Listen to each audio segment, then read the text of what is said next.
Hey guys, welcome back to another day of running the plastic into fuel reactor. Now I want to show you guys the blades spinning here because I don't know if I've shown them working since I did the repair on them and replaced them with rebar, the retrofit.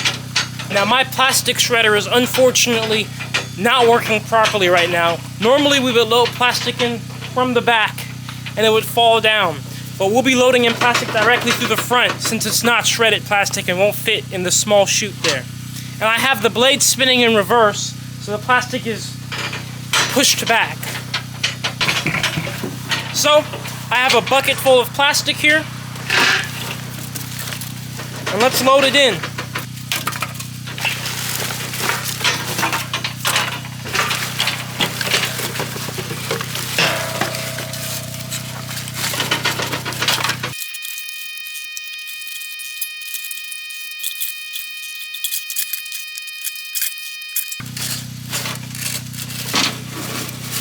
So, we've got the machine full of mixed plastic waste, all different shapes and sizes here.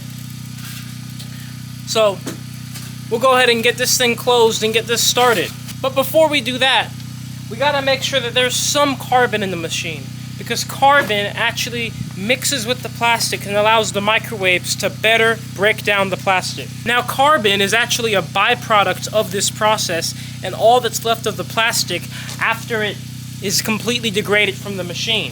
So I'm going to take carbon made from previous runs and put some in with this plastic. As the plastic breaks down from the heat over time, it will become carbon to help more plastic break down. So we really don't need that much. I'll load in some to the front and some in the back.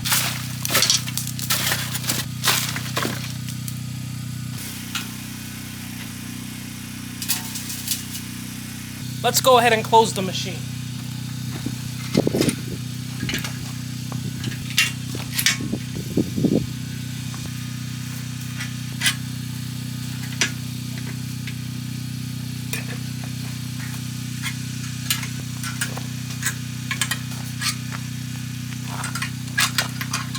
Hey, I gotta take this time right now to thank every single Patreon member, every single Pyrolysis tribe on YouTube, every single Instagram subscriber, everybody showing love and support. Thank you guys so much. If you want to become a member, you can go to Naturejab.com/donate and you can find all the links there. You can also get you some merch at Naturejab.com/merch. Support the project and look good doing it. Thank you guys so much as always.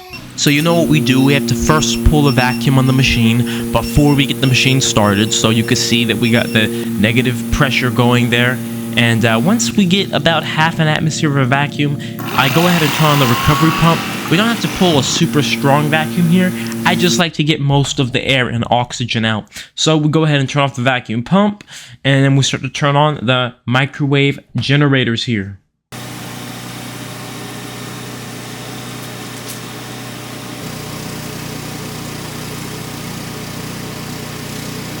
So there's a total of 6 microwave generators we turn on. We end up fluctuating how many are on over the run. So 6 minutes in, you can see we're at negative 6 psi there. And take a look at the temperatures. The back is starting to get warm at about 40 C. And sight glass is starting to be some visible cloudy vapors coming in. These vapors are the vapors of pyrolysis. So for those vapors to be present, that means that plastic is indeed being broken apart. 20 minutes in, and we can see on the sight glass that we actually start to see some condensate, and this condensate is water for now, just water condensing over, but that's an amazing sign because condensate is condensate, and it was only a matter of time between now and when we see oils. Once the machine gets a little bit hotter, you can see the back of the body is over 100 C now, and that's the type of steam we need to see. We had to get the machine hot enough to where oils and water no longer condense on the inside of the machine, and instead they all come over the pipe. So 30 minutes in, I start to spin the blades of this machine, and that is going to agitate the plastic around on the inside of the machine, increasing the amount of surface area, exposure to microwaves, and increasing the even heating. It's kind of like cooking a pot of mac and cheese, you know, if you don't stir it, only the bottom will cook, and in fact the bottom will overcook while the top will be undercooked. So now, look at those temperatures, 155 C on the body temperature, 33 minutes in, very hot. Now you guys got to remember, with microwaves heat from the inside out, so the body will always be cooler than the actual surface area of the plastic. If you look up research papers, plastic doesn't actually start to break down under heat until around 250 to 300 C. But you see the body temperatures aren't even close to that yet, and yet the plastic is already breaking down into oils, as you saw, and that's because microwaves heat from the inside out. So once the back starts to get close to 200 C rather, we can turn off the actual back magnetron because it's reaching sufficient temperatures. And you saw there our total watt draw now is about 8,300 watts. So you can see on the sight glass there are indeed oils coming over. So the main point of heating up the body of the machine is actually not for the plastic at all. It's purely to stop oils and water condensing on the body of the inside of the machine. The plastic is broken down regardless of the body temperature every moment in time. An hour or 30 minutes in, you can see the back is over 200, the middle is almost 200, the front is starting to get up to 100. The front is always the longest to heat up. Why? Because there's no plastic in the front, unless I spin the blades to get it to the front. So like I said, the heat really doesn't come from the microwaves heating up the metal. Microwaves really don't heat up metal, they reflect off of it for the most part. The main amount of heat comes from the microwaves heating up the plastic very hot, and that hot plastic conducting onto the metal. But plastic is an insulator, so the plastic is way hotter than the metal is. So at this point in time, I turn off the second magnetron, only 4 out of 6 on. This is a great way to save the amount of energy consumption and not really decrease the performance of the machine, because once the body is hot, now that heat from the body of the metal that's stored in the well-insulated machine will actually conduct into the plastic. So now you see we're pulling 6,900 watts. Now you can see the front of the body is finally starting to heat up. You see as the time goes on, the negative pressure drops more and more, and that's because the tanks get under more and more pressure. So we turn off the third magnetron, pulling 5,600 watts. We're nearing the end of this run. You see the oil flow starting to slow down. Even the amount of visible cloudy vapors in there is ending. So at this point, I went ahead and ended the run just to see if all the plastic was broken down, and we got some oil out.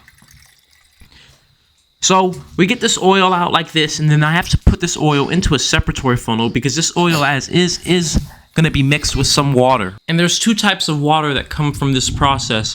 There's just surface water and moisture content within a material, and then there's elemental water formation. So the first is when there's just moisture on the plastic, and there's moisture in everything. You know, it's kind of like a piece of wood. I can give you a piece of wood and it's dry on the surface, but the inside there's a ton of moisture if you were to dehydrate it, right? So that's really hard to get rid of all that moisture. But then there's elemental water formation. So for example, PET, polyethyl terephthalate, actually has oxygen within its molecular structure as well as hydrogen. Those come together, they mate, they form water. So anyways, looking at the natural gas tank, so we got 250 psi in this number 100 tank here, and we got 200 psi in the big boy tank. We pretty much filled up almost every tank. So because microwaves can form such hot nucleation points inside the reactor, the plastic actually mostly gets broken down into natural gas. Let's open up the machine and see what's left of the plastic.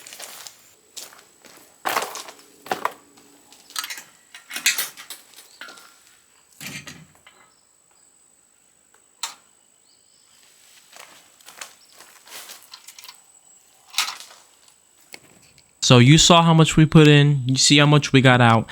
That's all that's left of this process, just a whole bunch of carbon. Now there is some plastic mixed in this carbon left over. The machine was not under a complete run, but that plastic can just be put right in the next run. Speaking of the next run, here's the next run. When I built this carport, as you can see all around me, there's gravel. And I got this gravel delivered, and it came in these big gravel bags. I don't know what type of plastic this is made of. It could be HDPE, it could be PP, polypropylene.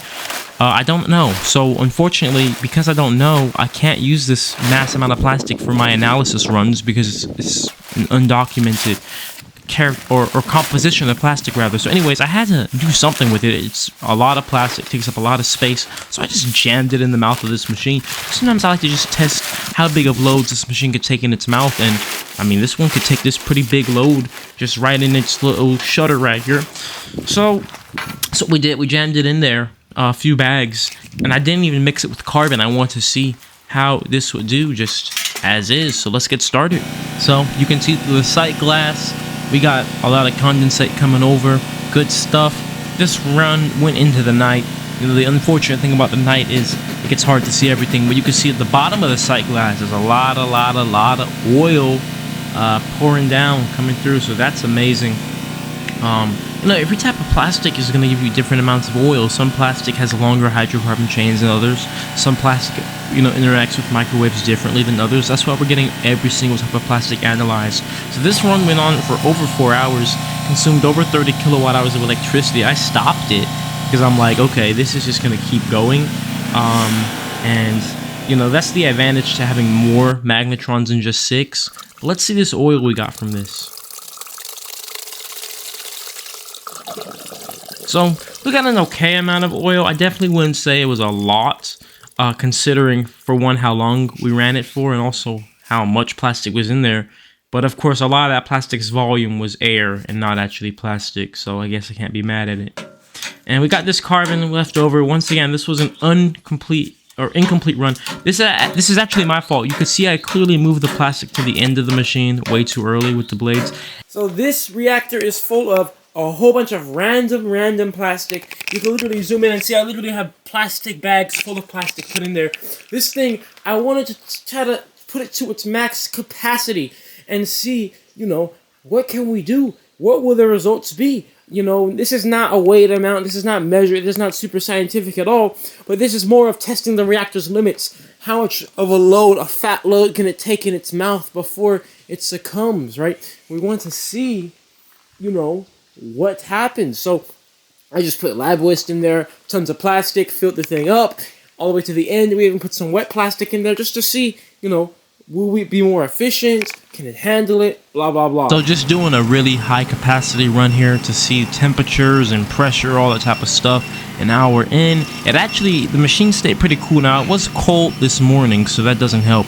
But also, more plastic being in takes more energy to initially heat up enough to get to the point where it cracks. But something we did have consistent throughout this whole run was a ton of condensate coming over the whole time. So that was awesome. And I already knew before opening up the valve at the bottom that there was going to be a lot of freaking oil to come out. A lot of oil and water to come out, because there was just condensate dripping the whole time on all the sight glasses. You love to see it. So let's see. Let's see what the fuel looks like. I think we got a lot. Oh my goodness. Oh my goodness. That's a lot of fuel right there. Oh, even more. Woo! Did we make a gallon?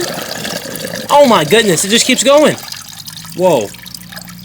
I think we made a gallon of fuel. See, this is what I tell you guys. The machine is more efficient with more plastic in there. We made a gallon for the same amount of energy that it takes to make half a gallon if the machine is not full of plastic. Look at this. Goodness gracious. How am I even gonna get it from under here? Oh my gosh. Take a look. A full oil pan of fuel. I think this is... If this isn't a gallon, this is super close to a gallon. And something super interesting that came from this run that I'd never seen before is look at this sight glass. It's completely blacked out, and I'd never seen this before. I don't know. I mean, obviously, this is heavier hydrocarbons, maybe even some carbon straight up in there. I don't know how that happened. The machine probably got so hot that literally some asphalt, really mucky, thick stuff started to come over. That's the only explanation to me about how this is even this black. But whatever. So anyways, I got a new distiller, or I don't got a new distiller, or I didn't get one, but I'm building a new one. Not really new, I've had this propane tank for a while. In fact, this used to be where I collected the carbon from my machine. Now, this past distillation pot I was using is some cheap Vevor, really thin, Chinese stainless steel, not good stuff. So I ended up heating it up to get all the oil out, and some people wonder, what's at the bottom of the distiller, and you can see it's just some sludgy stuff. But guys, we got a piece of glass, you know what we do in here, Hulk smash, gotta break this thing apart. And what am I doing? Why am I breaking apart this glass? And the first of all, this is not a bong, okay? This is a condenser that I've used before, and it's obviously been contaminated and dirty and stuff. This is a really old condenser, so it's not a freaking bong, guys, not a crack pipe. But these are going to be boiling stones, so I mix this in with the oil in the distiller, and then these are going to create nucleation points. I have made just under a gallon of plastic-made crude oil. Now, some may say the color is always different. Well, the color can depend on the type of plastic, the temperatures, Boyle's law, the quantity of oil for light to refract upon. Nonetheless, we are going to refine this oil in my distiller, so come with me. So watch this as I pour this oil in. I put a sight glass at the bottom. The sight glass is leaking. My luck. So I had to rebuild the whole column and remove the sight glass. But anyways, I did that. Poured the oil in, and this is some of the cleanest stuff I got to come over in the distiller. So we turned that dark plastic crude oil into this clean fuel coming over. This is just like the gasoline alternative product. We also make a diesel and jet fuel alternative. But let's test this stuff out. This here is plastiline. Gasoline I made from plastic waste. And this is some of the cleanest plastiline I have made. And we are going to put it inside of this weed whacker here. Test it inside of an engine.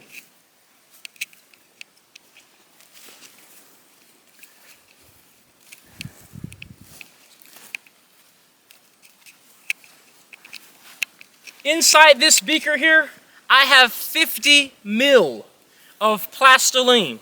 Let's go ahead and put this in. You have 50 mils, not mil. What an S. Okay, 50 mil. That's like urine, man. A bottle of piss. Is that horse piss? All these cows out here, it's probably cow piss. Moo.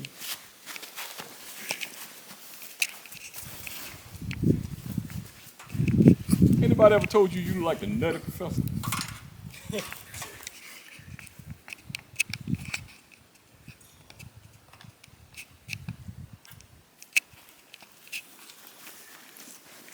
In this beaker here, I have about 10 mil of plastiline. We got some 2-stroke oil. We got to mix it together. Gotta lube up the engine. Make sure that thing doesn't die on us, you know. What kind of oil is that? Just some 2-stroke engine oil here. So we're gonna put it in there. That ain't baby oil, is it? Yeah. No diddy. Got some baby oil here, some Diddy baby oil. Alright, so we're gonna mix it in and we're gonna put this in the engine. Make sure that's just nice and oiled up right there. What color did that just turn, bro? Turn blue. Alright, so got it in there.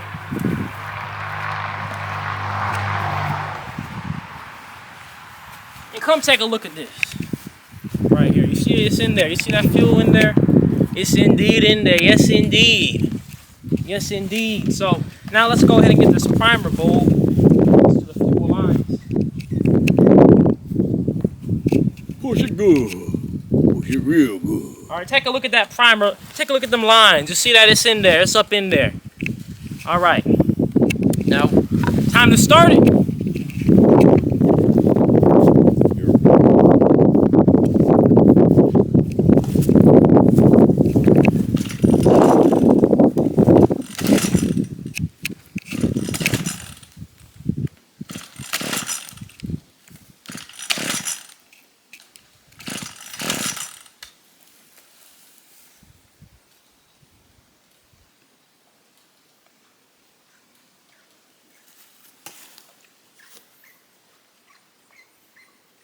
Squirrel.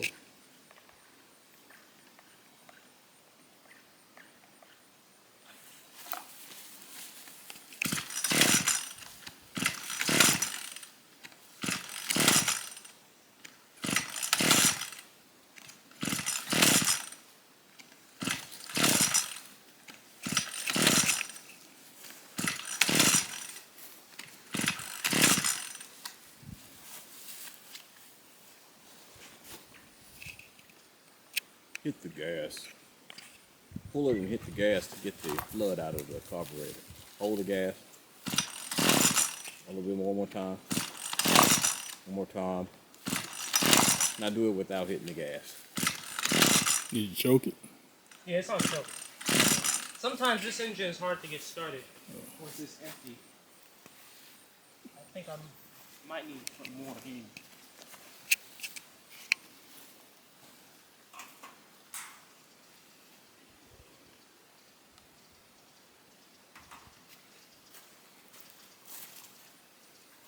Put a little bit more in.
Put on half choke now.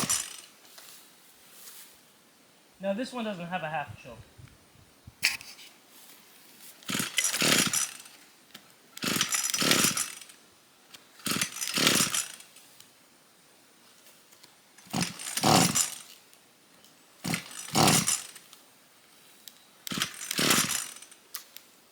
I know it runs because I was just running it today.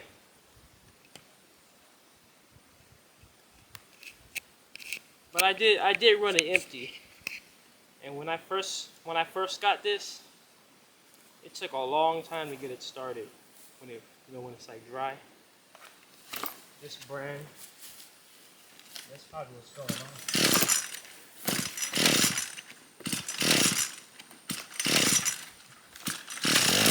There we go. There we go. Hey, there's plastic in here. Let's mow the lawn.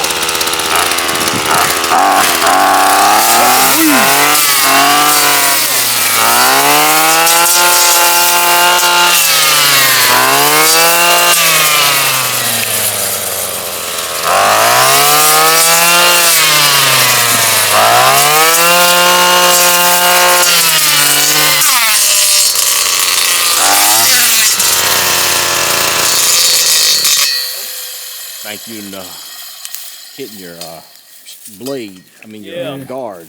The guard came off there. Yeah, you tore that guard up. Well, it's cutting. It definitely cutting. Look at there. Cut it up. Cut the hell out of that guard. I gotta get an Allen key to get that one off. Okay, well let me get an Allen key real quick. Don't break the guard. Yeah.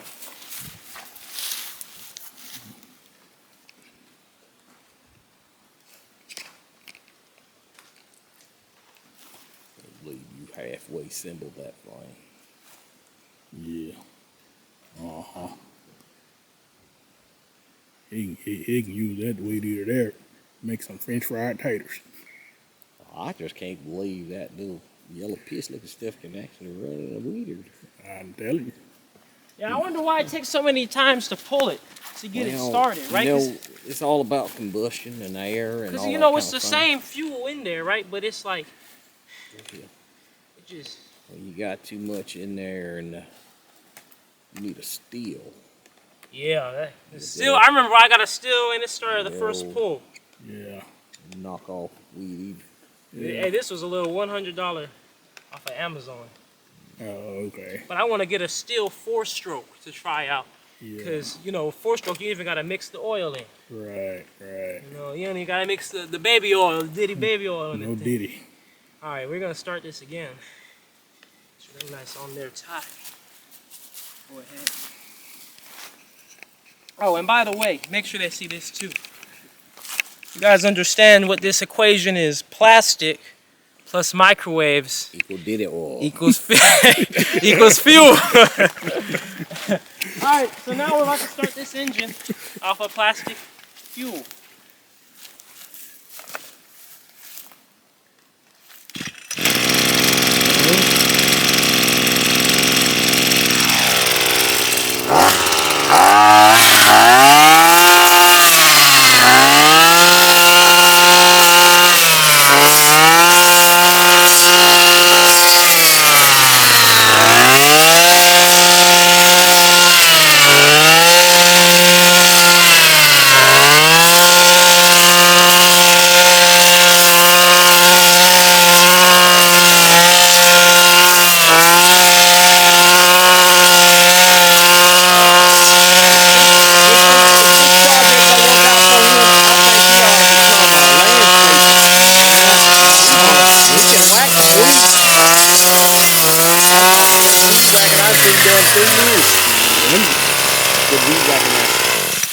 Folks, I have just mowed the lawn with plastic waste.